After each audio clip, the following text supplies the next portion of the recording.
ছুটে গেল, আসমান জমিন সব দেখতে পাইল। আমি জানতে চাই এই বেলায়েত তো সেইখানে ইব্রাহিম কান্দুজির কাছে বায়াত করে নাই, এই বেলায়েত কেমনে পাওয়া যায়?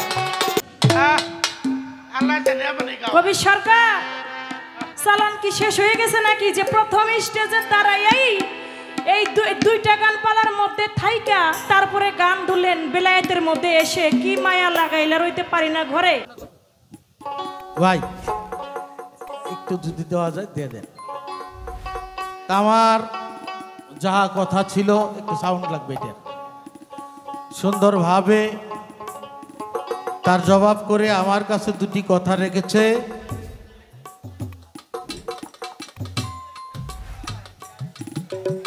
আমার দয়াল নবী যখন সেই সৃষ্টি জগতে নবুয়ত পাইলেন, কিভাবে নবুয়ত পাইলেন, কি সাধনার বলে, কোন রূপে ছিলেন, আর নবুয়ত যখন পাইলেন আল্লাহ পাক 7টি ভাষণ দান করলেন। সেই ভাষণটা কি ভাষণ ছিল, আর কিসের উপরে দাঁড়ায় তিনি ভাষণ দিলেন, সেই মঞ্চটা কিসের ছিল, তার ডাইনে বামে কে কে ছিল।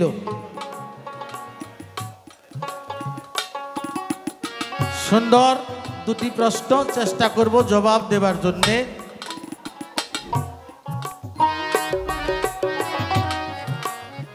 বাবারা, আমি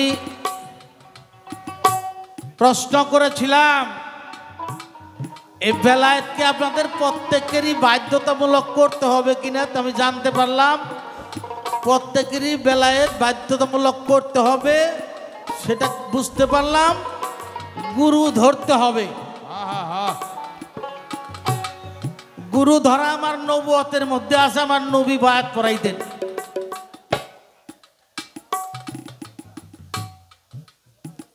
আমি দুটি কথা এখান থেকে বলতে চাই। একটি কথা হইল, আমার বড় পীর যখন মাতৃগর্ভে ছিল, মাতৃগর্ভে থাইকা তিনি রুহানি ভাবে বাগরুব দইরা তার মায়ের ইজ্জত বাঁচাইলেন। এইটা কোন বেলায়েত? বেলায়েত যদি বায়াত পয়রা পাইতে হয়, আমার বড় পীর মাতৃগর্ভে থাইকাই তার মায়ের ইজ্জত বাগরুব দইরা তিনি রক্ষা করলেন বেলায়েতি শক্তি দিয়া। এই বেলায়েত কোনে পাইল?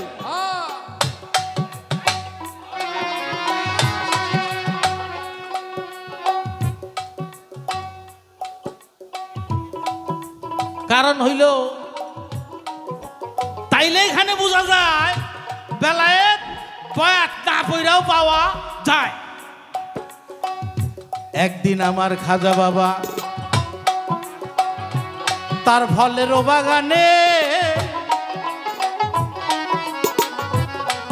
বাগানে সেই আঙ্গুর বেদানা চাষ করে পানি দেয় সেইখানে। আল্লাহর একজন অলি ইব্রাহিম কান্দুজি সেই বাগানে গেলেন গো চলিয়া। আমার খাজা বাবা দেখা তাইরে দিলেন গো বসতে, কিছু আঙ্গুর বেদানা তারে খাইতে দিলেন দিয়া। ইব্রাহিম কান্দুজি কিছু খাইলেন, কিছু চাবাইয়া আমার খাজা বাবার হাতে দিলেন। আমার খাজা বাবার বয়স তখন মাত্র 7 বছর। তিনি বায়াত করে নাই, তিনি তাহা সাদরে গ্রহণ করলেন, বিসমিল্লাহ বলে খাইলেন। খাওয়ার পরে তার কাল ছুটে গেল, আসমান জমিন সব দেখতে পাইল। আমি জানতে চাই এই বেলায়েত তো সেইখানে ইব্রাহিম কান্দুজির কাছে বায়াত করে নাই, এই বেলায়েত কেমনে পাওয়া যায়?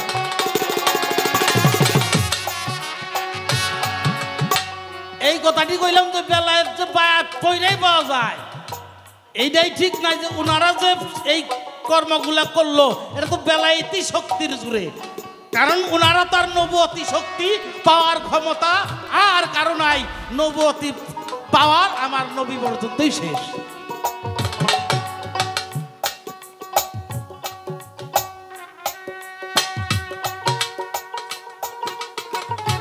আর এক কথা বলে গো বইনে, মাওলাই আলী ভূমিষ্ঠ যাই হইয়া সূরা মুমিনের 10 আয়াত পাঠ কইরা শুনাইলেন আমার নবীকে মাওলা আলী সেই কাবা ঘরে নবীর কুলে শুইয়া। তখন কুরআন নাজিল হয় নাই, সূরা পড়িয়া শুনাই, তখন সূরা নাজিল হয় না, সূরা পড়িয়া শুনাই, তখন কোরআন নাজিল হয় না, তখন সূরা নাজিল হয় নাই। আমার বই নাই কইয়া গেল, তাহলে এই 10 আয়াত মাওলা আলী কোথা থেকে পাইল?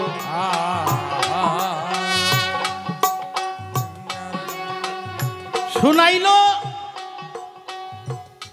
চন্দ্র সরকার কিন্তু বলছে তখন কুরআন নাজিল হয় নাই, আর নাজিল তো হয়ই নাই, কারণ তখন নবুয়ত যে আমার রাসূল পাকের 40 বছর বয়স হয় নাই, যে ঘোষণার যে নবুয়ত যেটা কুরআন ওহী হিসেবে নাজিল, সেটা আমার নবীর কাছে হয় নাই, তাহলে নবীর কাছে আসে নাই, মাওলা আলী তো পাওয়ার কথাই না, তাহলে তিনি কোথা থেকে এই 10 আয়াত কইরা শোনাইলেন? আপনাকেও খারাপ লাগে?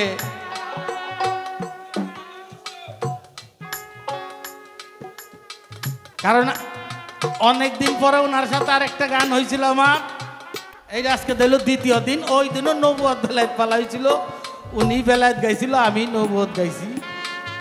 তা আমার একটু দেখা হই না নাকবো, আমি তো হলো মূর্খ সুর্খ মানুষ, সবচাইতে কম জানি কম বুঝি, জানি কম বুঝি কম মাফে কম, সাইজেও ছুটো দেখুন না কিবা, এইগুলো বিষয় কাজেই মারণ যাব না, কিন্তু আমি একটু বাড়ি বুড়ি দিমুই, কারণ ভক্ত হুমার শিল্পী পাইছি। আর এক কথা বললেন, মাওলা ইয়া দান করলেন কাদিরে ঘুমের ভিতরে, সেই দিন আমার মাওলা আলীকে আমার দয়াল নবী মাওলা ইয়া দান করে। একজন সাহাবী দাঁড়াইয়া বলে আমার নবীর দ্বারে আপনার মেয়ার জামাই, আপনার স্বাস্থ্য ভাই, এই জন্যে মাওলা ইয়া দিলেন তারে।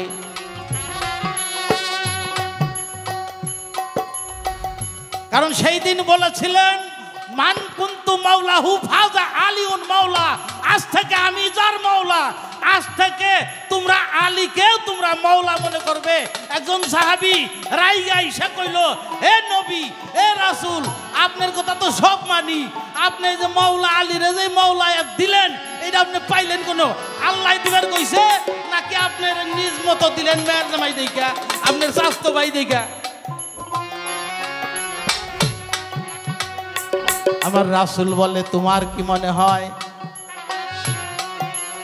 আমার আল্লাহ না বললে আমি কোনো কিছুই করি না? সেইখানে একটি আয়াত নাজিল করলেন এবং ওই ব্যক্তি বললেন, যদি এই কথাটা আল্লাহর পক্ষ থেকে সত্যিকারে হয়, তাহলে আমার উপরে যেন পাথর পইরা মারা যায়। ওই ব্যক্তি সেই দিন পাথর পইরা মারা গেছিল। আকাশে খালি আকাশ, তার উপরে পাথর পইরা মারা গেছিল। এতে প্রমাণ হয় যে এটা আল্লাহর পক্ষ থেকেই মাওলা আলীকে এই বেলায়েত এবং মাওলায়াত দান করা হয়েছে। এটার জন্য কোরআনে একটি আয়াত আল্লাহ নাজিল করছে। সেই আয়াতটা কি, এটা আপনার কাছে রাইখে গেলাম। জবাব না দিয়ে প্রশ্ন করলাম এই কারণে, কারণ ওই জায়গায় কথা কইছে তো, এইটা হলো একটা প্রশ্ন, আর ওইটা হলো যুক্তি। এইবার হলো আমার কাছে যে প্রশ্ন করছে, এই নবুয়ত কিভাবে করে পাইলো, এই বিষয়ের একটা গান লিখবো, গানেই জবাব হবো, আর একটু মুখে কইর।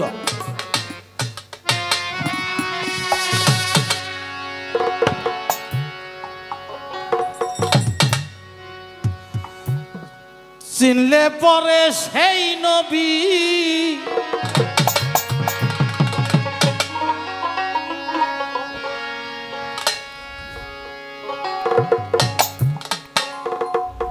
সেই নবুয়ত কোথায় ছিল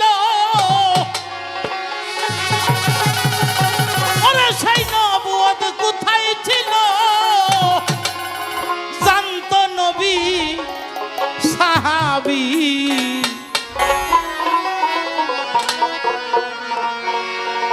পাইল ৩১৩ জন নবী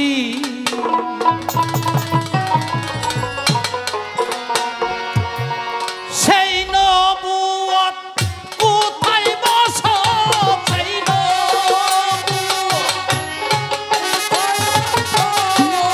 সেই নবুয়ত কোথায় বসো জানত সাহাবী পাইল ৩১৩ জন নবী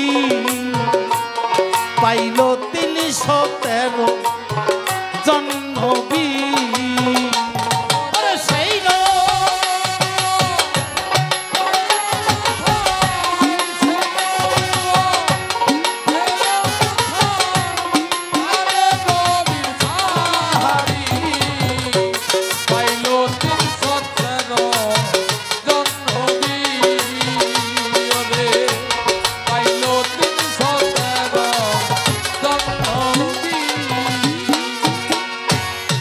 ইয়া কুনে সাইরা বানা সৃষ্টি করে নূর যখন ইয়াকুন বলে সাইরা বানা সৃষ্টি করে নূর যখন ৪০,০০০ বছর সাধনা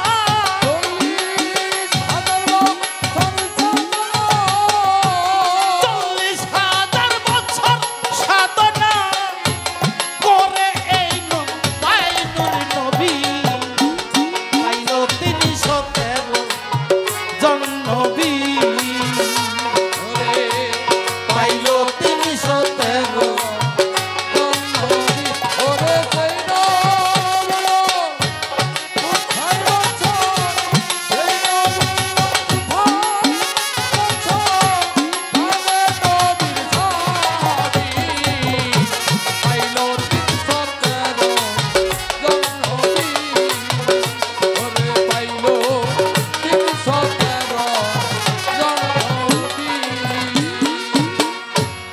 আমার কাছে প্রশ্ন করেছিল এই নূর নবুয়ত পাইলো কিভাবে পাইলো ইয়াকুন বলে আল্লাহ পাক নূর যখন সৃষ্টি করলেন ৪০,০০০ বছর সেই নূর সাধনায় রত ছিল এই সাধনা করে তখন এই নূর তিনি প্রাপ্ত হইলেন নবুয়ত তিনি প্রাপ্ত হইলেন সারদরিয়া সাধন শেষে নূর পাইল নবুয়ত এসে চারিল ক্রিয়ার সাধন শেষে নূর পাইল নবুয়ত এসে তাই তো মোহাম্মদের বসে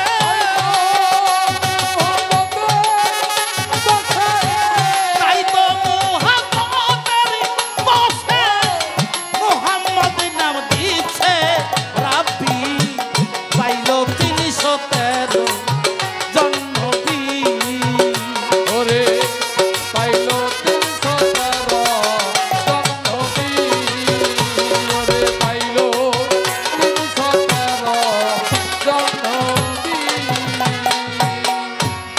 নূর নবী হয় নূর মোহাম্মদ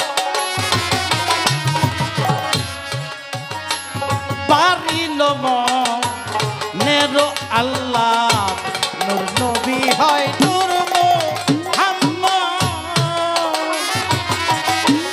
বারি কোনো মানুষ অজিফা করে অজিফা বুঝেন তো অবশ্যই বুঝেন সেটা হইল আমি এই কাজটা অমুক দিন প্রত্যেক দিন করব সেই অজিবেটা হইল কি বৃহস্পতিবার বিকেলবেলা সন্ধ্যার পরে, শুক্রবার দিন বেলা ডুবার আগ পর্যন্ত, রবিবার দিন বেলা ডুবার পর, সোমবার দিন বেলা ডুবার আগ পর্যন্ত আমার দয়াল নবীর দরুদ যদি কেউ পাঠ করে, আমার নবী বলে তার নাম তার বাবার নাম সহ আমার খাতায় লিপিবদ্ধ হয়ে যায়, আমি তাকে ছাড়া কখনোই জান্নাতে যাব না।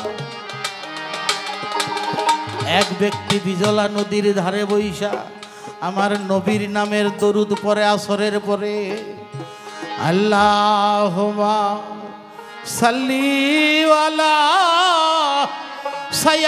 সাইয়্যিদিনা মাওলানা মুহাম্মদ ওয়ালা আলি সাইয়্যিদিনা মাওলানা মুহাম্মদ নবিয়ানা শফিয়ানা মাওলানা মুহাম্মদ। সবাই পাগল নবীর আল্লাহর জন্যে, আহা সবাই পাগল কাবার জন্যে, কাবা পাগল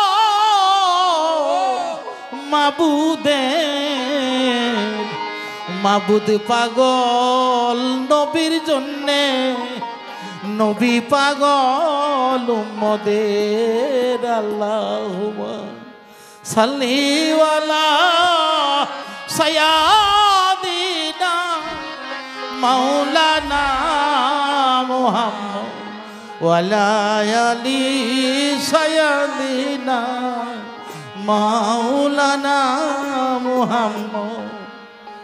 এই দরুদ যখন পাঠ করতেছিল, ওই দিক দিয়ে একটা মাছ যাইতেছিল, মাছটা দাঁড়ায় গেছে, নবীর দরুদ শুনতে শুনতে ভালো লাগছে। যখন মাগরিবের সময় হয়ে গেছে, মানুষটা চলে গেছে। বাবা, এই মাছটার শরীরে অসংখ্য রোগ ছিল, অসুস্থ ছিল। এই দরুদ ভালো লাগছে, শরীরটা আরাম লাগছে, পরের দিন আইসা দাঁড়াইছে। এমনি ভাবে একদিন দুই দিন 12 বছর দরুদ ছুটছে, মাছটা সুস্থ হয়ে গেছে। 12 বছর পর ওই মাছটা আবার দাঁড়াইছে, কিন্তু ওই দিন আর দরুদ শুনতে পায় না। শুনবে কিভাবে? যে দরুদ পড়ে সে নিজেই মাওলার কাছে চলে গেছে। মাছটা পাগল হয়ে দৌড়াইতে দৌড়াইতে যায় একটা জাইলার জালের মধ্যে উঠে গেছে। জাইলার জালের মধ্যে যখন উঠছে, জাইলা এই মাছটা দেখে এত খুশি হয়েছে, জীবনে কত মাছ পারছি, কত মাছ ধরছি, এরকম মাছ আমি দেখি নাই। সমস্ত শরীর মাছের স্বর্ণের মতো কালার হয়ে গেছে। বলে এই মাছ আমি বিক্রি করবো না, এই মাছ বাড়ি নিয়ে খাবো। বাড়িতে নিয়ে গেছে, বিবিকে বলছে কাটো।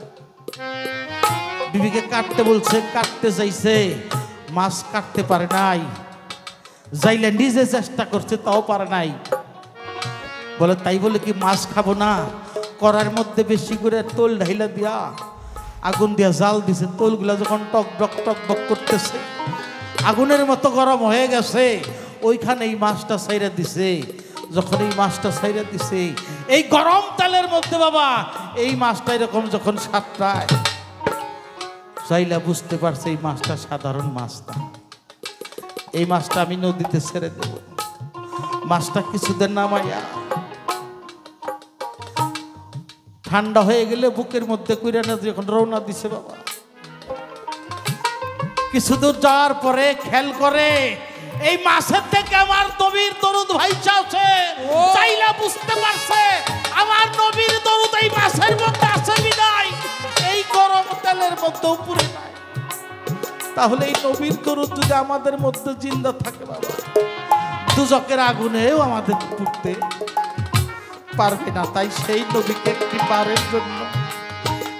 বারের জন্য স্বপ্ন যুগেও যেন আমরা পাই, সেই নবীর মহব্বতে যেন আমরা থাকতে পারি। সেইখান থেকে আমার একটি গান।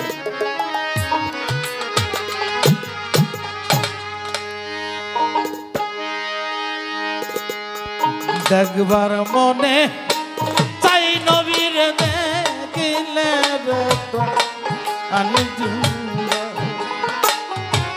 একবার বনে চাই নবীর দেখলে রে আনে জুরা মক্কায় জন্ম সোনার ছেলে মক্কায় জন্ম নূরের ছেলে এলেন সোনার মদিনা একবার বনে চাই নবীর দেখলে রে আনে জুরা একবার বনে চাই নবীর দেখলে রে আনে জুরা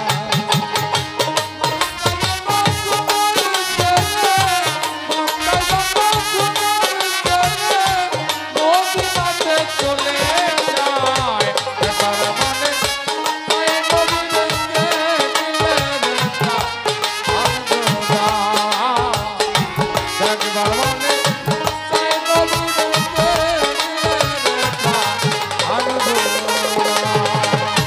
ওরে আমি হইতাম যদি ওরে বাবা মদিনার মাটি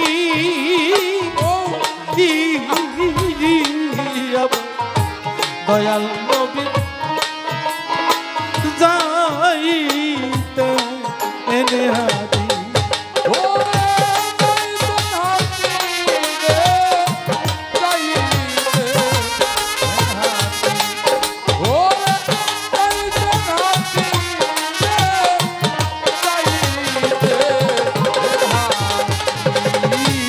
ওরে আমি হইতাম যদি ওরে বন্ধু মদিনার মাটি ধরো আমার উপর দিয়া গো নবী যাইতে নাহি মদিনারি তুলি হইলা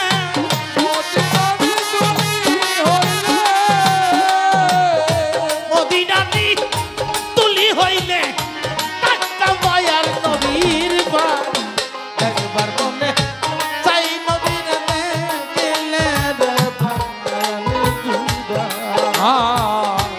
একবার মনে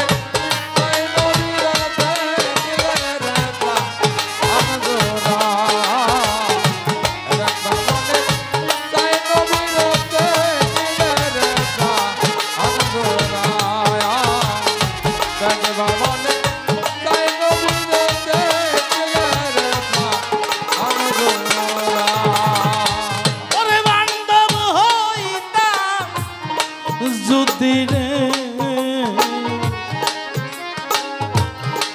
আমি মদিনার পানি ধরো দয়াল নবীর কাজে লাগিতাম দিবস রোজরি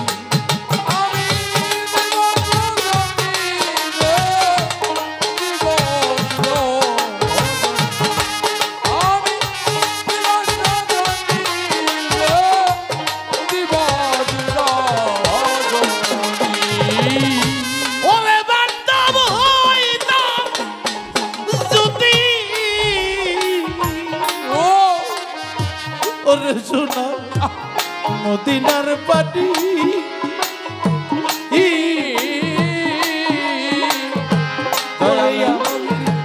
কাজে লাগতাম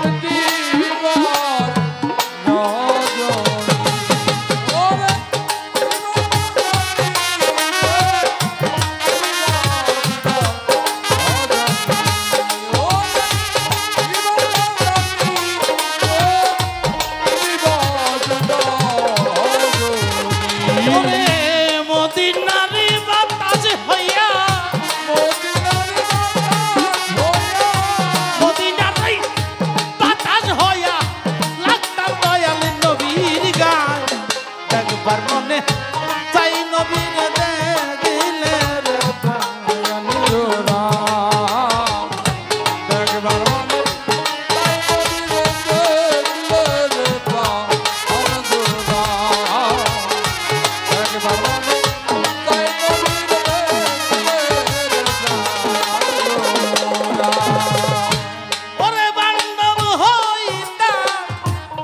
যদি রে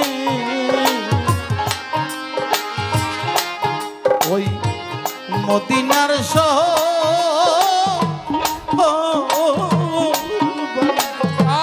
আমার বুকে গর্বান্বিত নবীর বংশধর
লয়া গো জন্ম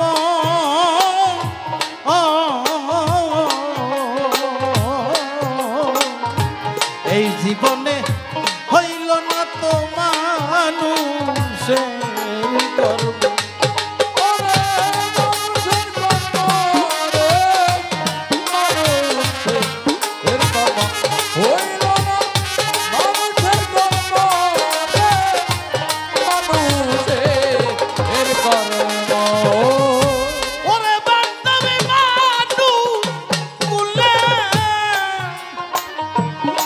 কর্ম লইয়া গো জন্ম বান্ধব এই জীবনে হইল না তো মানুষের কর্ম কয় সালামে লাভ করিও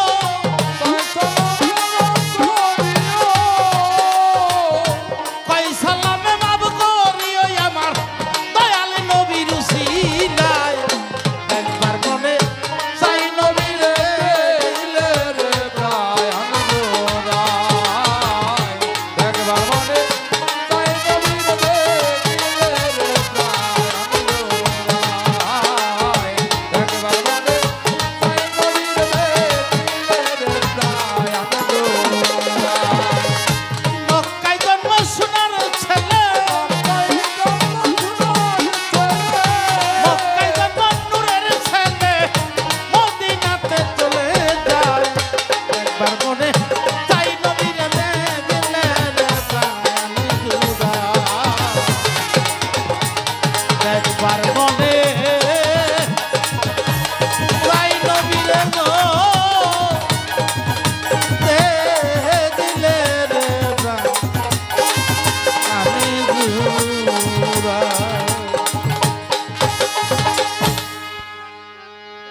কি মায়া লাগাইলি রইতে পারি না ঘরে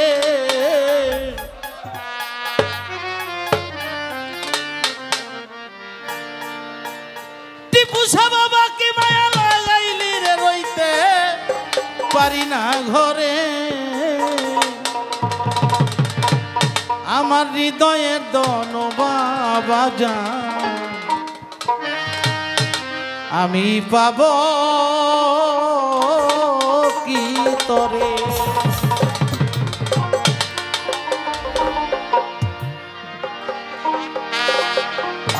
কি মায়া লাগাইলি রে রইতে পারি না ঘরে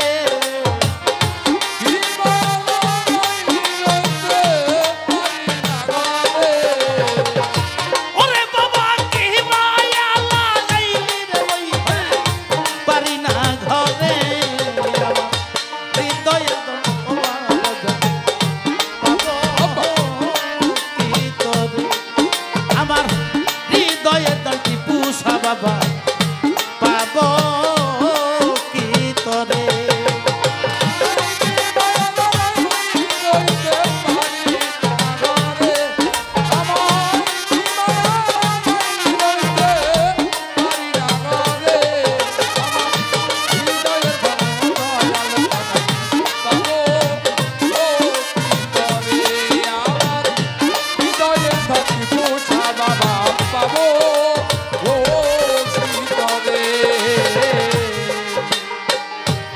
কেমন যেন হইয়া রে গেছি তোর প্রেমে পড়ে বান্ধ কেমন যেন হইয়া গেছি তোর প্রেমে পড়ে টিপুষা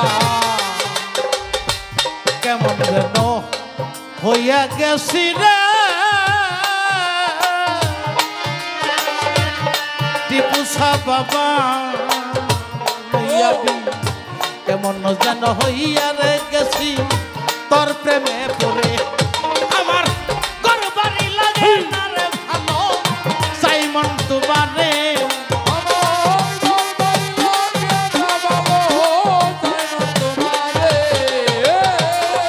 দয়াল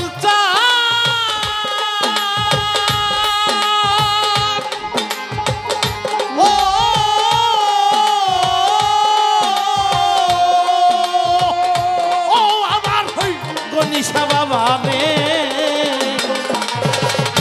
গরবারি লাগে না রে ভালো সাইমন তোমারে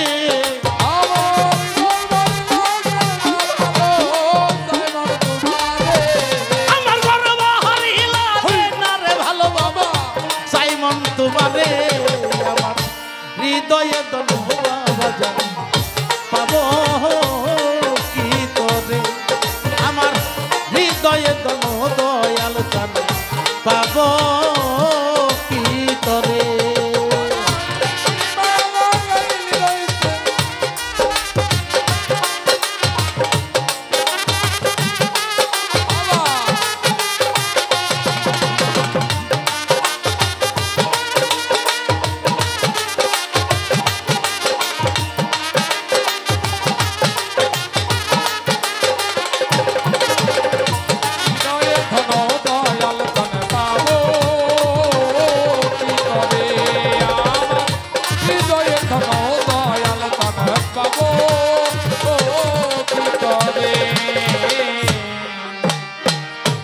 একবার যদি আসতি রে বাবা পাপির কুটিরে হায় হায় একবার যদি আসতি করো একবার যদি আসতি টিপু সায়ো রে বাজান একবার যদি আসতি রে বাজান ভক্তের কুটিরে আমি পরাণে পরাণ মিশাইয়া দেখতাম তোমারে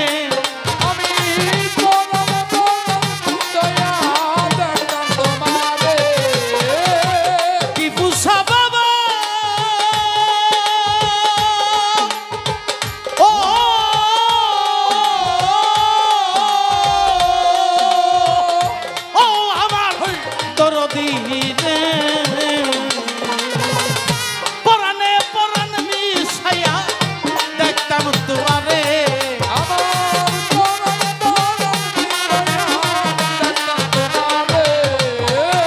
পরাণে পরাণ মিশাইয়া বাবা দেখতাম তোমারে আমার হৃদয়ে দলুয়া পাবো কি তোরে আমার হৃদয়ে দলটি কুষা বাবা পাবো কি তোরে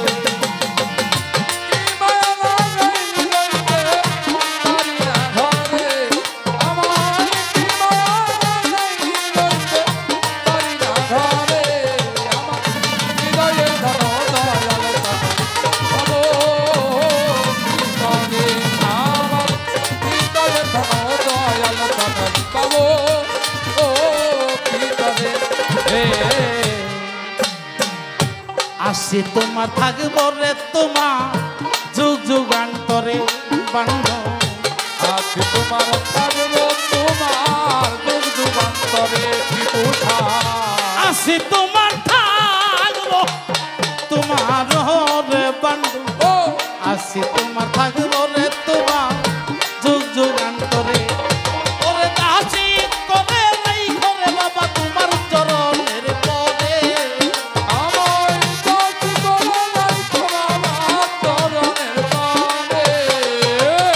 ভক্তের দাসী কইরা নাই ঘরে বাবা তোমার চরণের পরে হৃদয়ে দলুয়া পাবো কি তোরে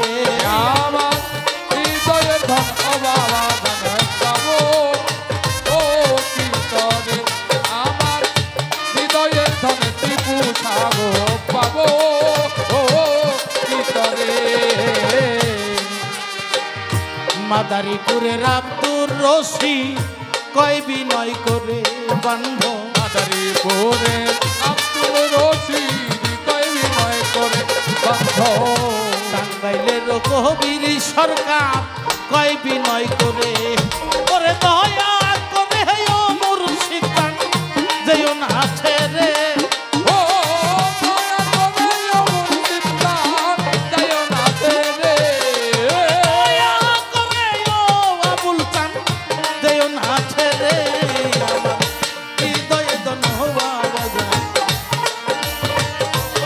কি তবে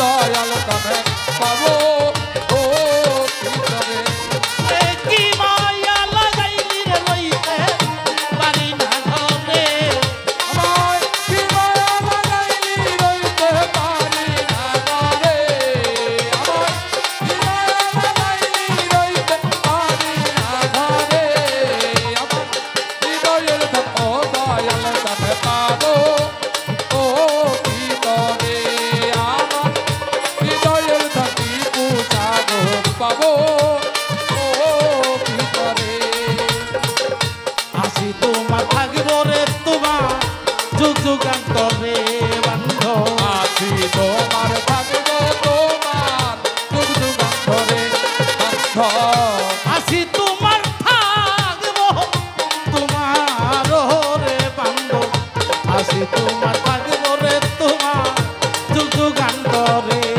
ওরে দাসী করে রাইখো বাবা তোমার চলো এরপরে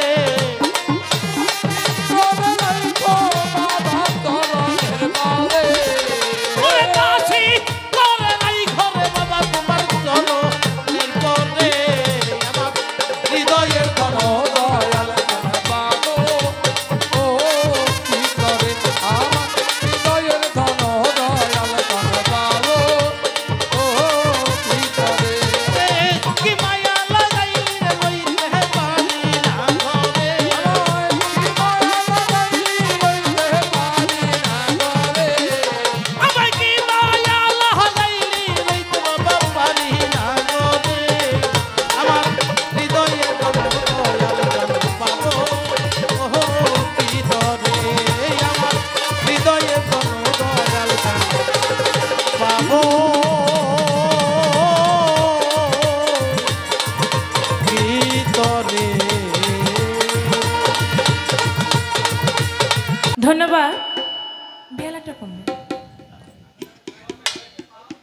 আজকে কবির সরকারকে তার বলা কওয়ার জন্য আমার যে প্রশ্ন ছিল তার জবাব করলেন জবাব করে এখন আমাকে বলতেছেন আমি নাকি 3টি গান গাইছি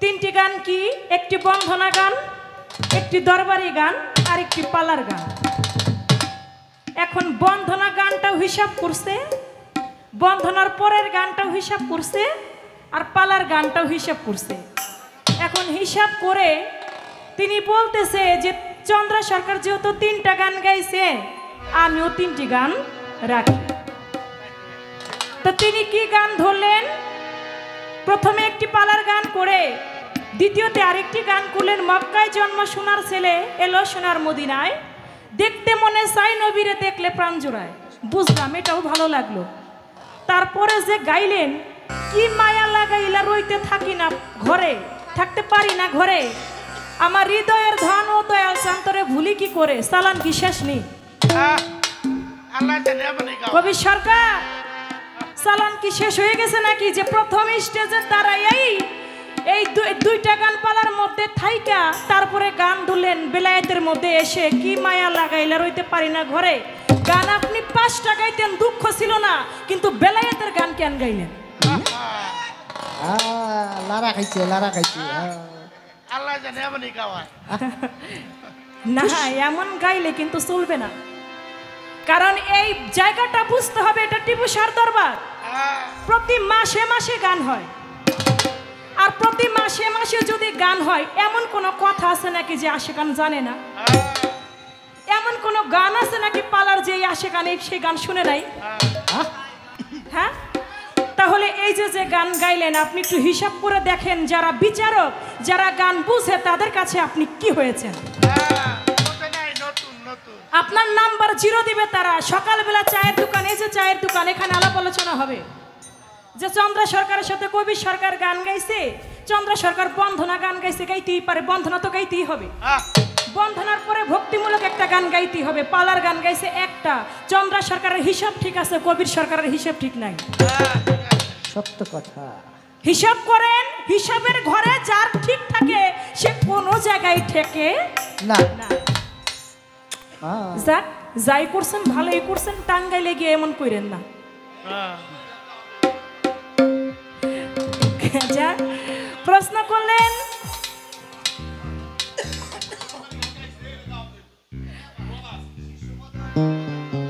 আচ্ছা আচ্ছা আচ্ছা, ঠিক আছে ঠিক আছে। আচ্ছা, তো দরবারি গান গাইবেন, সমস্যা নাই। আমাকে একটু বলতেন, যেহেতু আমি আপনার প্রতিপক্ষ না, প্রতিপক্ষ তো একটু ধরবেই। আপনি বলতেন চন্দ্র সরকার আমি একটা দরবারি গান গাই, আপনি কিছু বললেন না, আমি কিছুই বলতাম না। কিন্তু যেহেতু আপনি আমার প্রতিপক্ষ, এই জন্য বলছি ভাই, কিছু মনে করেন না। এবার আমার কাছে প্রশ্ন করছেন কয়েকটি, তার মধ্যে তার প্রথম যুক্তি কথা, মাতৃগর্ভে আমার বড় পীর আব্দুল কাদের জিলানী, তিনি মাতৃগর্ভে থেকে তার মায়ের কাছে একজন ভিক্ষুক গেল ভিক্ষা চাইতে। যখন ছোট বাজায় না আপনারা, সমস্যা হয়। ভিক্ষুক গেল ভিক্ষা চাইতে, যখন ভিক্ষুক ভিক্ষা চাইতে গেল, বড় পীর আব্দুল কাদের জিলানীর মা এত সুন্দরী ছিল, তিনি যে ভিক্ষা দিলেন তার হাত দিয়ে, হাতের সৌন্দর্য দেখেই সেই ভিক্ষুক তার কামনা বাসনা জাগ্রত হয়ে গেল। যখন মায়ের দিকে হাত বাড়াইলেন, বড় পীর ছিল গর্ভে, বড় পীর বাঘের রূপ ধরে এসে সেই ভিক্ষুকের ঘাড়ের মধ্যে ধরে ওইখানে একটা আছাড় দিয়ে মেরে ফেললেন। এখন তার কথা যে বেলায়েত যদি মুরিদ হয়ে পীর ধরে যদি হাসিল করতে হয়, তাহলে বড় পীর আব্দুল কাদের জিলানী তিনি যে রুহানি আকারে একটা বাঘের রূপ ধরে তিনি যে একটা ভিক্ষুককে হত্যা করে ফেলেন, মেরে ফেলেন, ওইটা কোন বেলায়েত ছিল? প্রশ্ন আপনার ভালো, আগে বুঝতে হবে বেলায়েত কিন্তু এক প্রকারের না। আমি আপনাকে বলছি যে বেলায়েত, বলছে যে বেলায়েত ভাবধারাটা কেমন, এই বেলায়েতকে বাধ্যতামূলক করতেই হবে। আমি বলছি হ্যাঁ, বেলায়েত বাধ্যতামূলক করতে হবে। তাই আমরা যারা আম মানুষ আছি, যারা সাধারণ মানুষ, তারা একজন কামেল পীরের কাছে গিয়েই যেন বেলায়েতটা হাসিল করে। কিন্তু বেলায়েত কিন্তু এক প্রকার না, বেলায়েত হচ্ছে 4 প্রকার। বেলায়েত কয় প্রকার? বেলায়েত 4 প্রকার। আমার বড় পীর আব্দুল কাদের জিলানী তিনি যেদিন বাঘের রূপ ধারণ করেছিল, সেই বেলায়েতটা ছিল বেলায়েতে কুবরা। বেলায়েতে কুবরা কায়েম করছে যারা মজবুত থাকিয়া নিজের ইমানটার পরে, কাল ভয় তার চৈতন্য, মানুষ নয় সে সামান্য, জনম ধন্য করছে গিয়া ওলি আল্লাহর কাতারে। কোন বেলায়েতের অধিকারী ছিলেন তিনি? তিনি ছিলেন বেলায়েতের কুবরার অধিকারী। এজন্য তিনি দুনিয়ার বুকে রুহানি ভেসে এসে মায়ের ইজ্জত তিনি রক্ষা করেছিলেন। আজকে এখানে তার আরেকটি পয়েন্ট, তাহলে আমার খাজা মঈনুদ্দিন চিশতি রহমাতুল্লাহ আলাইহ তার বাগানে ইব্রাহিম কুন্দুজি তিনি গেলেন তার বাগানে। তো ইব্রাহিম কুন্দুজি যখন তার বাগানে গেলেন, ছোট্ট আঙ্গুর এবং বেদানা ছিঁড়ে ইব্রাহিম কুন্দুজিকে আমার খাজা বাবা খাইতে দিলেন। যখন খাইতে দিল, ওই ফল ইব্রাহিম কুন্দুজি খাইলেন, চাপাইলেন, মুখের মধ্য দিয়ে চাবাইলেন, চাবিয়ে অর্ধেকটা আমার খাজা বাবার মুখের মধ্যে তুলে দিল। যখন অর্ধেক ফল খাজা বাবার মুখে তুলে দিল, ওই ফল খাজা বাবা খেয়ে তার জালালি ভাব তিনি দেখতে পাইল। সাপ্তবক জমিন, সাপ্তবক আসমান আমার খাজা মঈনুদ্দিন চিশতি এক জায়গার মধ্যে বসে তিনি দেখতে লাগলো। এখন তার কথা, তাহলে ইব্রাহিম কুন্দুজির কাছে তিনি মুরিদ হইল না, কিন্তু তিনি বেলায়েতে হাসিল করলো, সাপ্তবক জমিন, সাপ্তবক আসমান তিনি দেখতে পাইল। ইব্রাহিম কুন্দুজি তিনি কোন বেলায়েতের অধিকারী ছিল? ইব্রাহিম কুন্দুজি তিনি যেই বেলায়েতের অধিকারী ছিল সেটা ছিল বেলায়েতে আবরার। কোনটা? বেলায়েতে আবরার। যদি হাসিল করবি মন আমার এমন আবাদত করো, বলি তোমারে যেমন আল্লাহরে তুমি দেখতেছো, দেখা নামাজ পড়তেছো, ওই রূপ যদি না পারো যেন আল্লাহই দেখে তোমারে। সুবহানাল্লাহ। এটা হলো মজুম। ইব্রাহিম কুন্দুজি তিনি ছিলেন মজুম। তার কোনো ঘর ছিল না, তার কোনো বাড়ি ছিল না, তার কোনো স্ত্রী ছিল না, তার কোনো পুত্র সন্তান কোনো কিছুই ছিল না। তিনি ছিলেন মজুম। তার কাছে যেই বেলায়েতটা হাসিল হয়েছে সেটা হচ্ছে বেলায়েতে আবরার বেলায়েত, যেই বেলায়েতটা নিজে প্রাপ্ত হইয়া আরেকজনকে প্রাপ্ত করা যায় যদি সে আল্লাহওয়ালা ব্যক্তি হয়। নিঃসন্দেহে আমার খাজা বাবা একজন আল্লাহওয়ালা ব্যক্তি, কারণ তিনি মাতৃগর্ভে থেকেই তিনি লা ইলাহা ইল্লাল্লাহ মুহাম্মদ রাসূলুল্লাহ কালেমা পাঠ করতে করতে এই দুনিয়ার বুকে এসেছেন।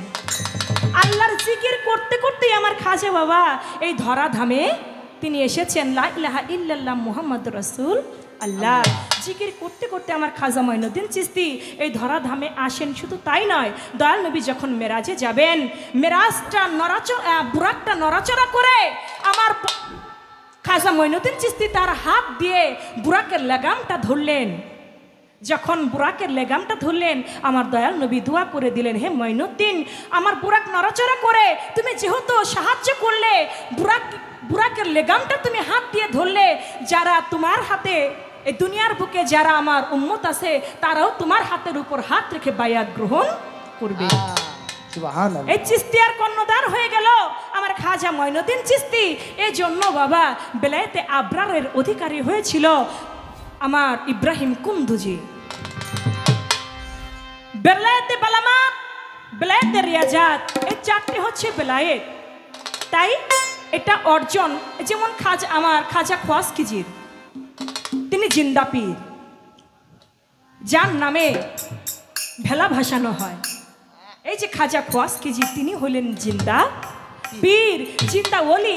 এই খাজা খোয়াজকিজির তিনি কিন্তু আমার আল্লাহ পাকের ডাইরেক্ট ভান্ডার হতে তিনি বেলায়েত প্রাপ্ত। এই জন্য এখান থেকে আগে একটা গান গাই, আপনি আরো ভালো করে বুঝতে পারবেন।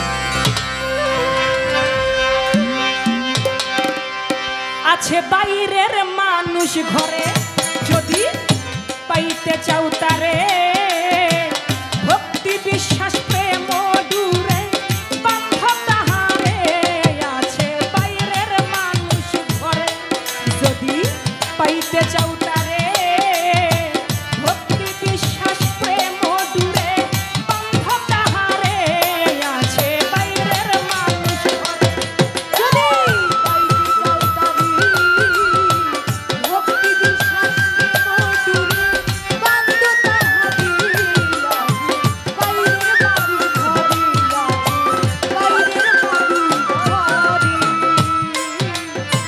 ধরবি যদি অধর ধরা, ঠিক রেখে নয়ন তারা।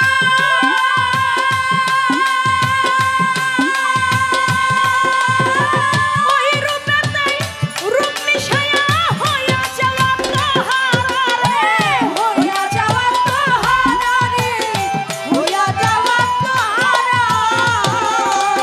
ও ধরবি যদি অধর ধরা, ঠিক রেখে নয়ন তারা।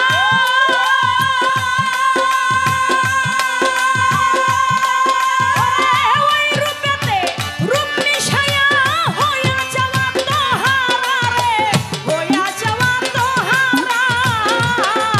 আছে শরতলের পর তারে দেখা নিহার কর। আছে শরতলের পর তারে দেখা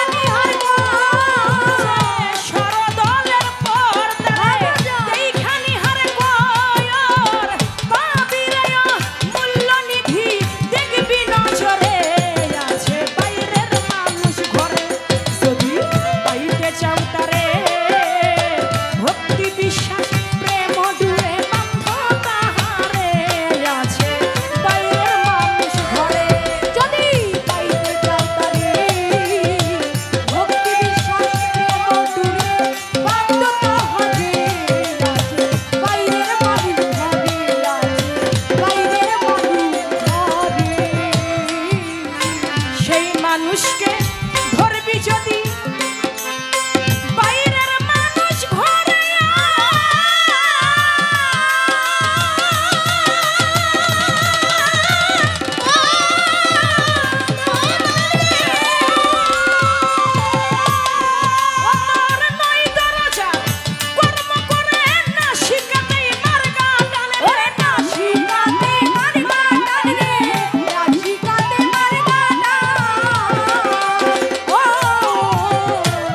মানুষকে ধরবি যদি বাবা বাইরের মানুষ ঘরে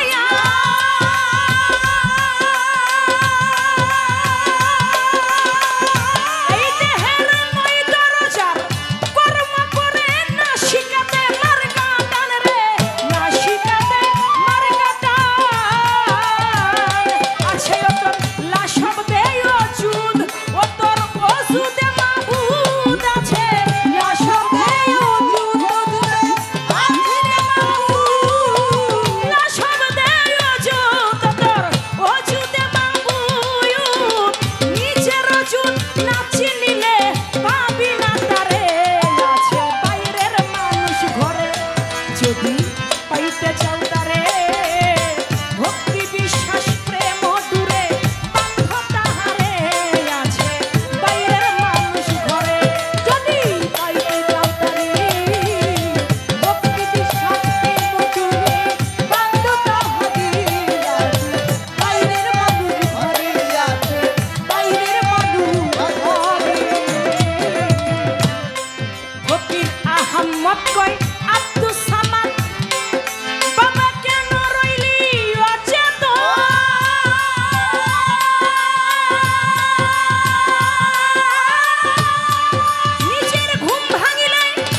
ঘরে যদি পাইতে চাও তারে ভক্তি বিশ্বাস প্রেম ডুরে বান্ধ তাহা ধরবি যদি অধর ধরা ঠিক রেখে নয়ন তারা ওই রূপে নিহার করে হয়ে যাও আত্মহারা আছে শরদলের পর তারা দেখা নিহার কর পাবিরে অমূল্য নিধি দেখবি নজরে আসে বাইরের মানুষ ঘরে সেই মানুষকে ধরবি যদি বাইরের মানুষ ঘরে আন নয় দরজার কর্ম করে নাসিকাতে মার্গা টান আছে তোর লাশব্দে অজুদ অজুদে মাবুদ নিজের অজুদ ঠিক না হলে পাবি না তারে অজুদ মানে দেহ দেহ ঘর যদি ঠিক না থাকে মাওলাকে পাওয়া যাবে না আর দেহ ঘর কখনো নিজে নিজে ঠিক করা যায় না একজন বেলায়েতের টিপুসার মতো ওলির কাছে না গিয়ে কখনো নিজের দেহ পাকা করা যাবে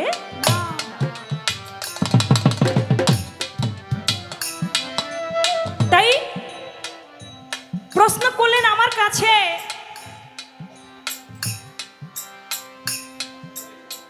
আমার মাওলা আলীকে যখন বেলায়েত দান করলেন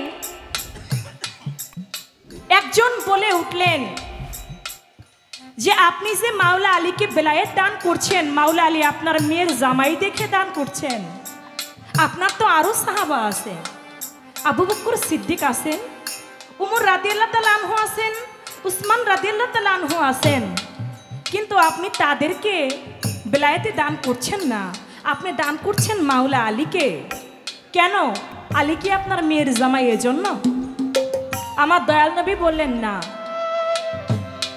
হযরত আলী আমার মেয়ের জামাই এজন্য না, আমার আল্লাহ পাকের আদেশ এজন্যই আমি মাওলা আলীকে মাওলাইয়া দান করছি। তখন কোরআনের সূরা একটি, কোন সূরা নাজিল, কোরআনের সূরার একটি আয়াত নাজিল হইল।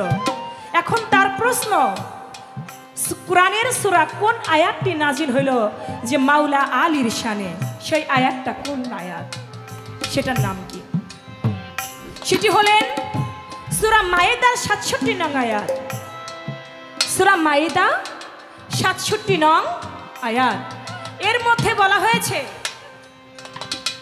আপনার রবের পক্ষ থেকে আপনার উপর যা নাজিল হয়েছে আপনি তাহা প্রচার করুন, এবং নিশ্চয়ই আলী মুমিনদের মাওলা। নিশ্চয়ই আলী কাদের মাওলা? মুমিনদের। মুমিনদের না, আলী হচ্ছে মুমিনদের মাওলা।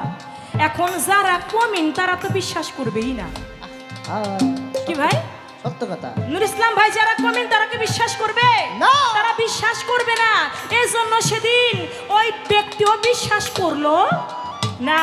কিন্তু সেদিন উমর রাদিয়াল্লাহু তাআলা আনহু তিনি গিয়ে বললেন, বাক্ষিন বাক্ষিন, হে আবু তালিবের পুত্র হযরত আলী, তুমি ধন্য, তুমি ধন্য, তোমার প্রতি আমার দয়াল নবী মাওলা ইয়াদ জারি করে দিয়েছে। সুবহানাল্লাহ।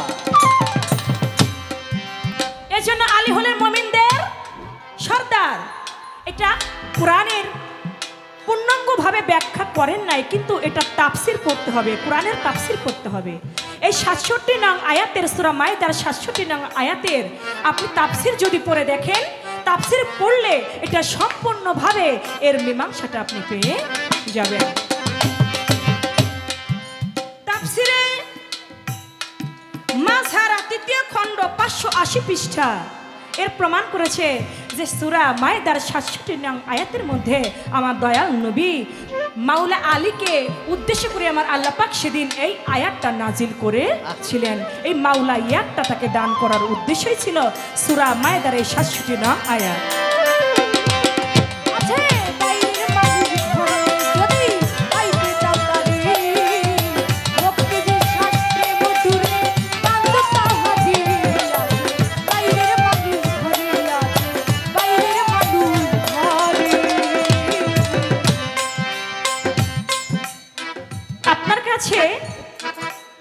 ছোট, আপনি যেখান থেকে আমাকে প্রশ্ন করেছেন আমি এখান থেকে আপনার কাছে জানতে চাই, সেদিন 18 জিলহজে দয়াল নবী যখন মাওলাইয়াত হযরত আলীকে দান করলেন, তখন আবু বকর সিদ্দিক, উমর রাদিয়াল্লাহু তাআলা আনহু, উসমান রাদিয়াল্লাহু তাআলা আনহু সবাই সেটা মেনে নিলেন। সবাই শুধু মেনে নিলেন না, সবাই মাওলা আলীর হাতে হাত রেখে বায়াত গ্রহণ করেছিলেন। আমার দয়াল নবী যখন উফাত হইল, আমার দয়াল নবী যখন উফাত হইল, তখন হযরত আলীর মাওলা ইয়াত মানলো না কেন? এই কারণ কি? কেন তারা মানলো না? এর কারণ ছিল কি? শুধু তাই নয়,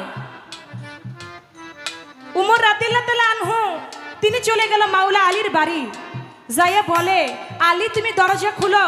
আমার মা ফাতেমা বলে, না আমি দরজা খুলবো না। বলে, দরজা কেন খুলবো? বলে, আবু বকর সিদ্দিকের হাতে হযরত আলীর বায়াত গ্রহণ করতে হবে। মা ফাতেমা সেদিন বলেছিল, না আমার বাবা যখন ছিলেন তখন আমার বাবা থাকতে তোমরা সবাই হযরত আলীর হাতে হাত রেখে বায়াত গ্রহণ করেছিলে, তাহলে ছোট এখন কেন হযরত আলী আবু বকরের বায়াত গ্রহণ করবে? যখন কিছুতেই রাজি হইল না, তখন দরজার মধ্যে উমর গিয়ে একটা লাথি মারলেন। যখন উমর গিয়ে দরজার মধ্যে লাথি মারলেন, দরজাটা ভেঙে গেল। ওই দরজাটা মা ফাতেমা গর্ভবতী ছিল। মা ফাতেমার গর্ভে একটা সন্তান ছিল, দয়াল নবী যার নাম রেখেছিল মহাসিন। ওই দরজাটা মা ফাতেমার পেটের উপরে গিয়ে পড়ে। গর্ভপাত হয়ে যায়, গর্ভের সন্তানটা মারা যায়। গর্ভের সন্তানটা মারা গেল, সেই ব্যথা বেদনায় পাওয়া যায় মা ফাতেমা তো জোহরাও তিনিও শহীদি মৃত্যুবরণ করলেন। সেখান থেকে হযরত আলীকে উমর রাদিয়াল্লাহু তাআলা আনহু ধরে নিয়ে গেলেন। যখন ধরে নিয়ে যাইতে লাগলেন, হযরত আলীর একজন সহচারী ছিলেন, একজন বডিগার্ড ছিলেন। তিনি বলতে লাগলেন, হে আলী, আপনি না শেরে খুদা, আপনি না শরীয়তের বাক মারফতের চেরাগ, আপনার কাছে না খুদাই শক্তি, তাহলে আজকে যে উমর আপনাকে এভাবে বেঁধে ধরে নিয়ে যাচ্ছে, আপনি কিছু বলেন না কেন? আজকে আপনি কি মেষ হয়ে গেলেন? আপনি কি মেষ হয়ে গেলেন? আপনি কি বকরি হয়ে গেলেন, ছাগল হয়ে গেলেন? আপনি কেন কিছু বলেন না? এই কথা যখন বললেন, তখন তাদের মধ্যে থেকে একজন ওই ব্যক্তিকে তার মাথাটা কেটে ফেলল। যে ব্যক্তি বলল যে আপনি কি মেষ হয়ে গেলেন, আপনি কেন তাদেরকে কিছু বলতেছেন না, আপনি না শেরে খুদা? এই কথা বলা মাত্রই তার কল্লাটা কাটলেন। কল্লা কেটে চুলার ঝিক বানায় না বাবা, মা বোনেরা যখন রান্না করে মাটির চুলা, তিনটা কিন্তু ঝিক থাকে, তিনটা ঝিক বানানো হইল। তিনটা ঝিক বানাইয়া সেখানে কিছু একটা তারা রান্না করে খাইল। কথা কিন্তু অনেক গভীরের, হালকা কোনো কথা আজকে টিপু সাহেব দরবারে বলবো না। আপনি বলবেন যেই ব্যক্তির হযরত আলীর বডিগার্ড ছিল তার কল্লা কাটলেন, শুধু কল্লা কেটেই ক্ষান্ত হন নাই, তার কল্লা কেটে চুলা বানাইলেন, চুলা বানায় তিনটা ঝিক বানাইলেন, ঝিক বানায় তারা কিছু একটা রান্না করে খাইলেন। এই রান্না করে কি খেয়েছিলেন, কারা তাকে হত্যা করলেন, কারণ ছিল কি, আর সেদিন হযরত আলীকে কেন ধরে নিয়ে আবু বকরের মুরিদ করাইলেন? বডিগার্ডের নাম কি? এই একটা কথা আপনার কাছে, আপনার কথা থেকে রইল ভাই, এটা কিন্তু আমার প্রশ্ন না, আপনার কথা থেকে প্রশ্ন রইল। এবার আপনার কাছে আমার প্রশ্ন থাকবে, আপনি বলবেন আমার হুজুর পাক সাল্লাল্লাহু আলাইহি সাল্লাম একদিন তার একজন সাহাবাকে ডাকলেন, ডাক দিয়ে বললেন, হে সাহাবা, আমার পিতা মাতা তোমার চরণে কুরবান হয়ে যাক।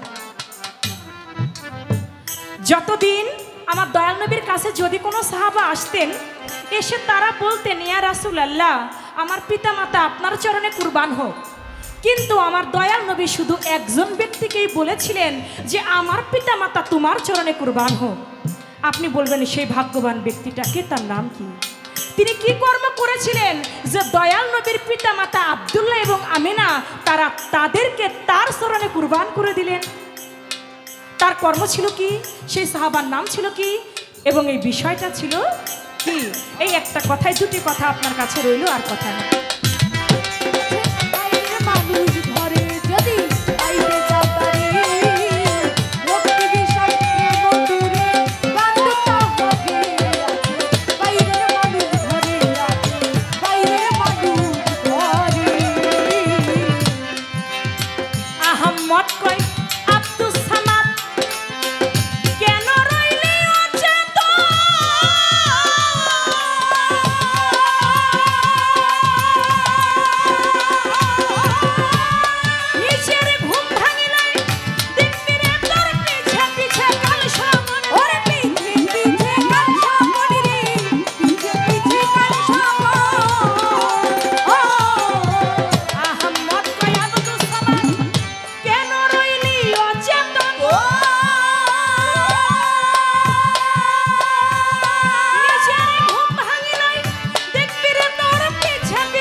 এজন্য বলেছিলাম আমার বেলায়েত ভাবটা শুধু এক প্রকারের না।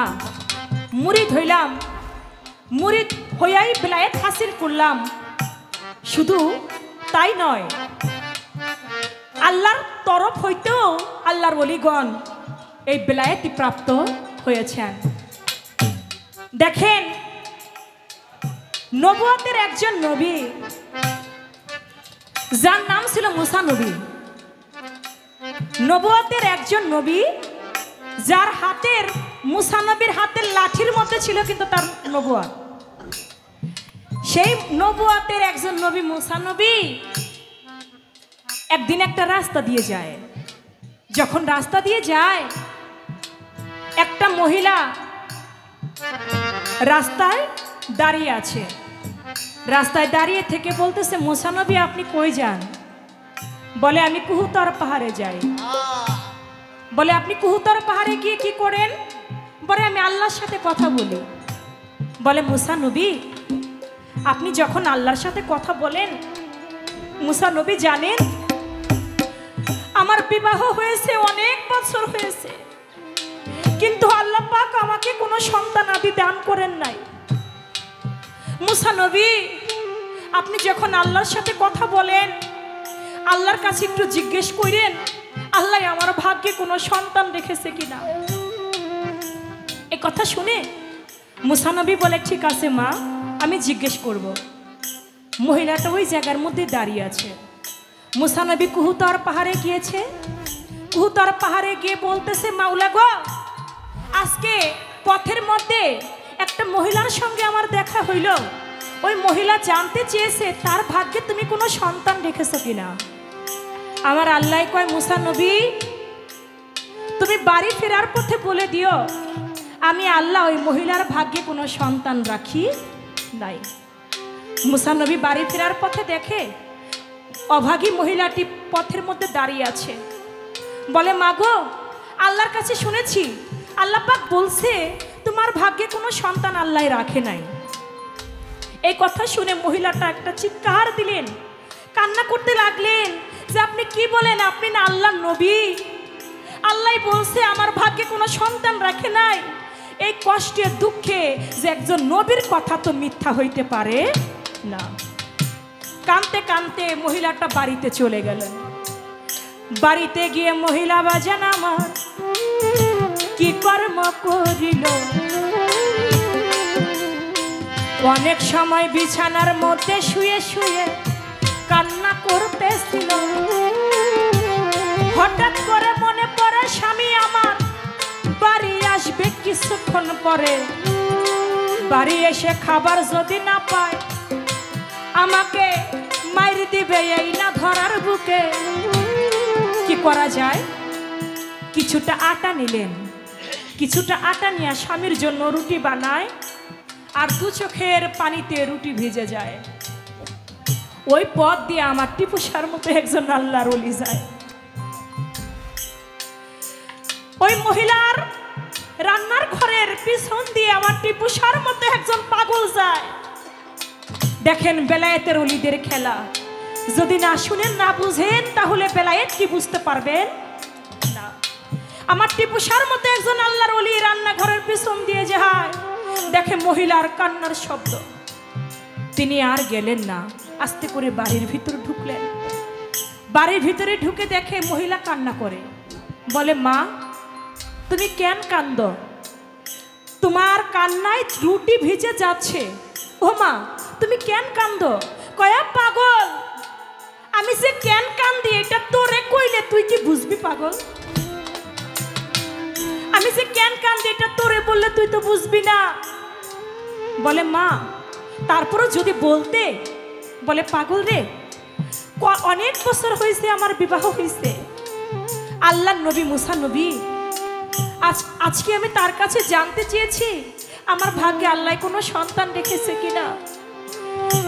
জানিস পাগল, মুসা নবী বলছে আল্লাহ নাকি বলছে আমার ভাগ্যে আল্লাহ কোনো সন্তান রাখে নাই। আমি এই দুঃখে কান্দি, এটা আমার তোরে বলে লাভ কি? বলে ও আচ্ছা, তোমার সন্তান হবে না এই জন্য তুমি কান্দো? বলে হ্যাঁ। বলে মারে তুমি তো রুটি বানাইতেছ।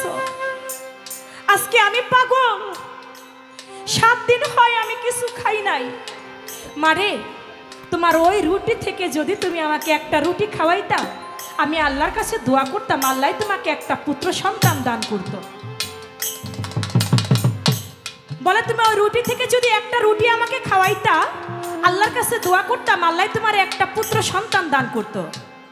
পাগলের কথা শুনে কয়, দেখছো এ পাগল, তুমি কি মুসা নবীর থেকে বড় হয়ে গেছো নাকি? মুসা নবী আমারে বললো আমার ভাগ্যে কোনো সন্তান নাই, আর তুমি আমার একটা রুটি খাওয়াইলে তুমি আমার সন্তান দিবা? কি বলো তুমি? তুমি রুটি খাবা, খাও, কিন্তু মিথ্যা আশ্বাস আমারে তুমি দিও না। একটা রুটি খাওয়া হইল। পাগল কয়, কি রুটি খাওয়াইলি রে মা? আমার তো পেট ভরলো না। তুই যদি আমাকে আরো একটা রুটি খাওয়াইতি, আল্লাহর কাছে দোয়া করতাম, আল্লাহ তোরে 2টা পুত্র সন্তান দিত।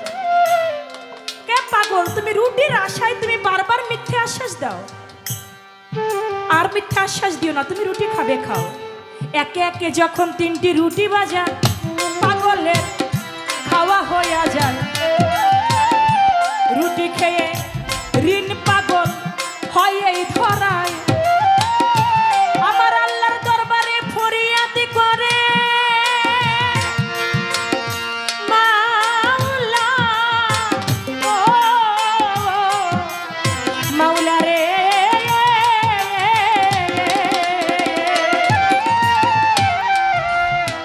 ও মাওলা, যেই মহিলা নিজে না খেয়ে স্বামীকে না খাইয়ে আমাকে 3টা রুটি খাওয়াইল,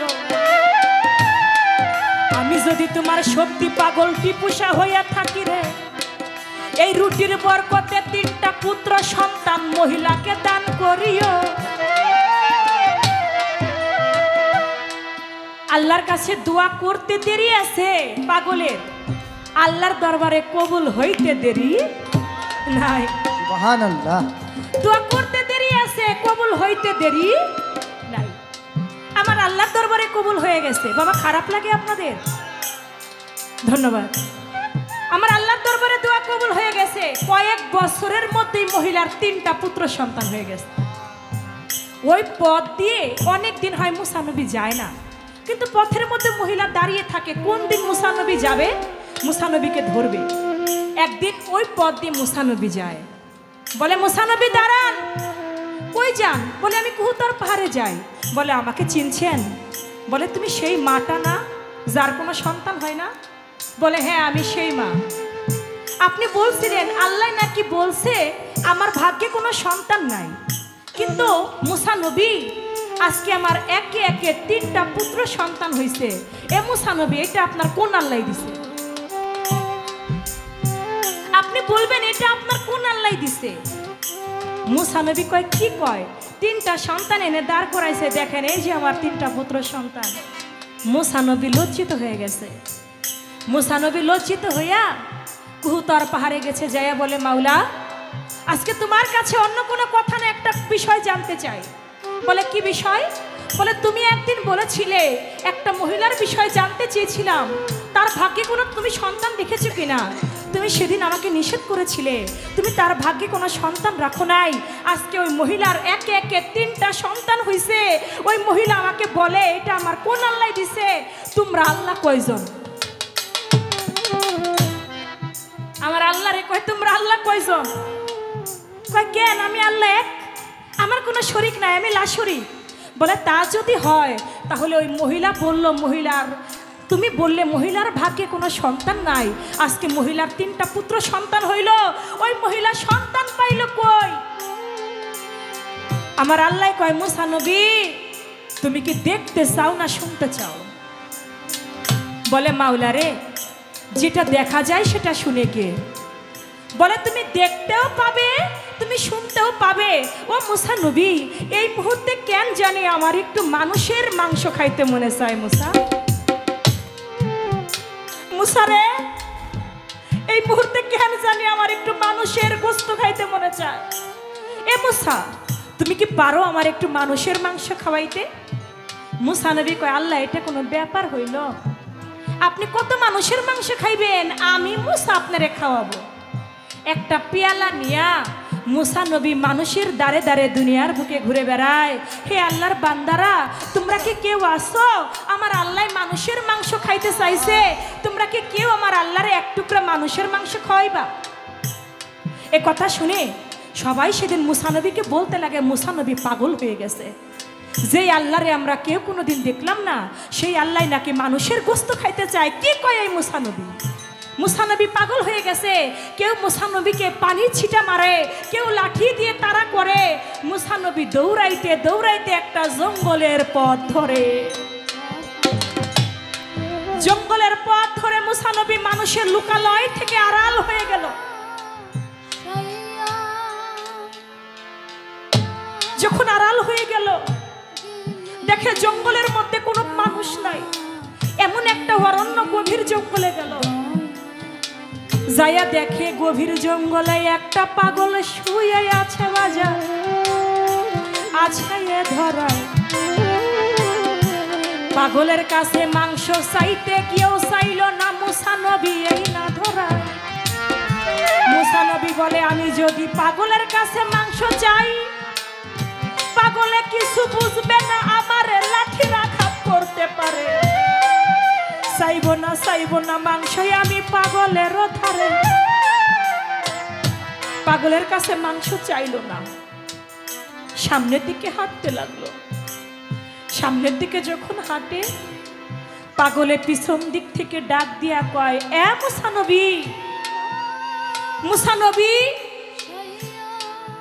তুমি দুনিয়ার বুকে এত মানুষের কাছে মাংস চাইলা, আমি পাগল বইলা তুমি আমার কাছে মাংস চাইলে না? মুসা রে, দুনিয়ায় কত মানুষের কাছে তুমি মাংস চাইলা, আমি পাগল বইলা বুঝি তুমি আমার কাছে মাংস চাইলা না? এ মুসা, আমার আল্লাহ বুঝি মানুষের মাংস খাবে না? মুসা, দাও তোমার হাতের পেয়ালাটা আমার হাতে। কত মাংস আমার আল্লাহ খাবে, আমি পাগল, আমি আমার আল্লাহরে মাংস খাওয়াবো। এ কথা শুনে মুসা নবী অবাক হয়ে গেল। পাগলে কি কয়? এই গভীর জঙ্গলে থেকে পাগলে কেমন করে জানলো যে আল্লাহ মানুষের গোস্ত খাইতে চাইছে, মানুষের মাংস খাইতে চাইছে? আমি মুসা নবী আমারই কেমন করে চিনলো এই পাগলটা? নিজে নিজে অবাক হয়ে গেল। পেয়ালাটা হাতে থেকে নিয়ে পাগলের হাতে দিল, আর নিজে খুব অবাক দৃষ্টিতে পাগলের দিকে তাকিয়ে রইল। পাগলের হাতে যখন পেয়ালাটা দিল, পাগল হাল সে বেহাল হয়ে শরীর থেকে বাজান আমার মাংস কাটতে লাগে।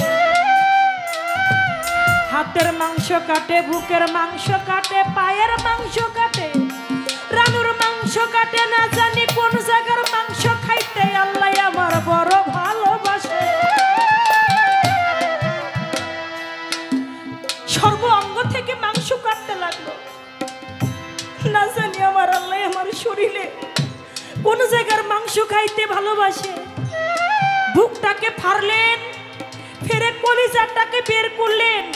কলিজা বের করে অর্ধেক কলিজা কাইটা দিয়া কয়, মাওলা রে, তুমি মাংস খাইতে চাইলা মুসা নবীর কাছে, একটাবার যদি আমার কাছে মাংস খাইতে চাইতা, আমি পাগল অনেক আগেই আমার জীবন তোমার নামে উৎসর্গ করে দিতাম। তুমি কেন আমার কাছে চাইলে না? পাগল বলে, তুই কি মোহরে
আমার আল্লাহকে বলে, মাওলা রে, তুমি কি আমাকে সাগরে ভাসিয়ে দিলে?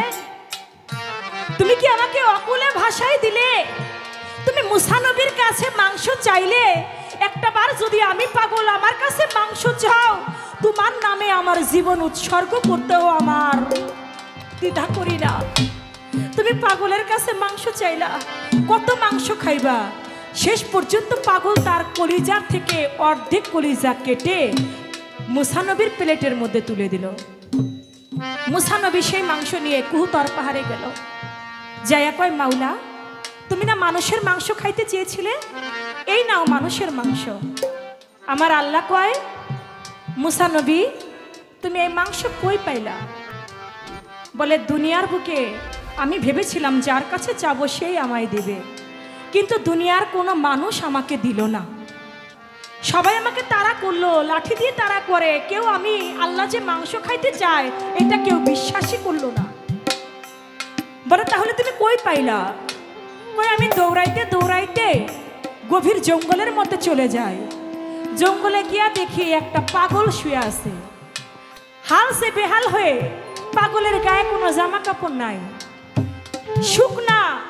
কিন্তু ওই পাগলে জানি কেমন করে বুঝতে পারলো তুমি মানুষের মাংস খাইতে চেয়েছো, কেমন করে জানি আমাকে চিনতে পারলো আমি মুসা নবী। আমি খুব অবাক হইলাম। ওই পাগলে তার শরীর থেকে মাংস কাটতে কাটতে তার কলিজা থেকে অর্ধেক কলিজা কেটে তোমাকে দিয়ে দিয়েছে। বলে, মুসা রে, আমারে বুঝি একটা পাগলে মাংস খাওয়াইলো? মুসা, ও মুসা, আমি তো মাংস খাইতে চেয়েছিলাম তোমার কাছে। মুসা রে, আমি তো মাংস খাইতে চেয়েছিলাম তোমার কাছে। ও মুসা, তুমি কি মানুষ ছিলা না? মুসা, তুমি কি মানুষ ছিলা না? তুমি কি পারতা না তোমার শরীর হইতে এক টুকরা মাংস কাইটা আমি আল্লাহ আমারে খাওয়াইতে? কই, তুমি তো আমারে খাওয়াইলা না। আমারে বুঝি একটা পাগলে খাওয়াইলো?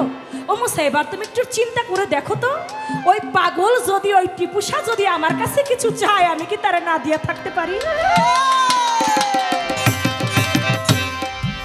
আমার ওই বেলায়েতের ওলি, তারা যদি আমার কাছে কিছু চায়, আমি আল্লাহ তাদেরকে না দিয়া থাকতে পারি না। এই হলো আমার বেলায়েতের ওলিদের খেলা। আল্লাহর কাছে চাইলে তারা পায়, আর মুসা নবী চেয়েও পাইল না। যে যাহারে ভালোবাসে রে,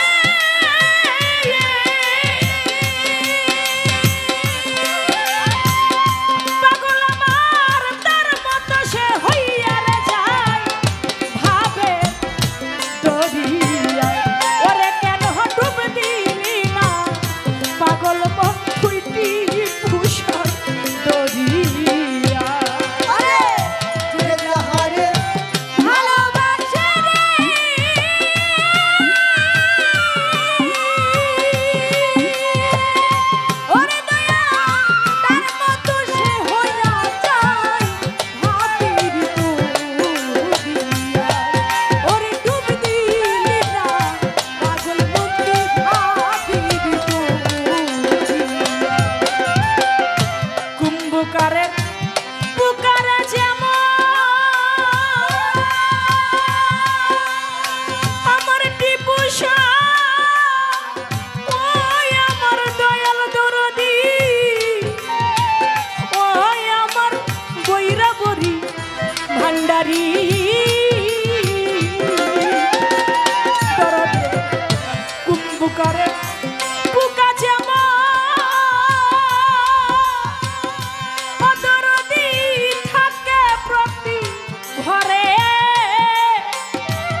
হারাইল ইউসুফ ফেরাশায় ওরে হঠাৎ একদিন পাইয়া রাস্তায়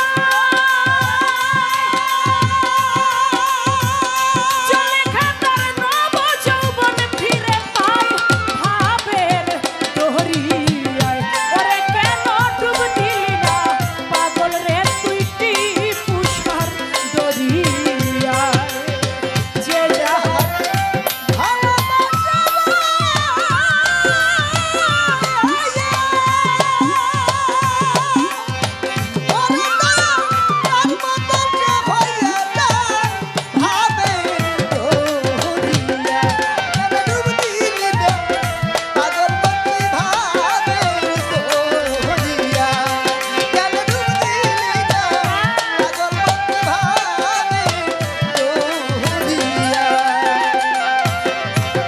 প্রেম করিয়া এই জগতে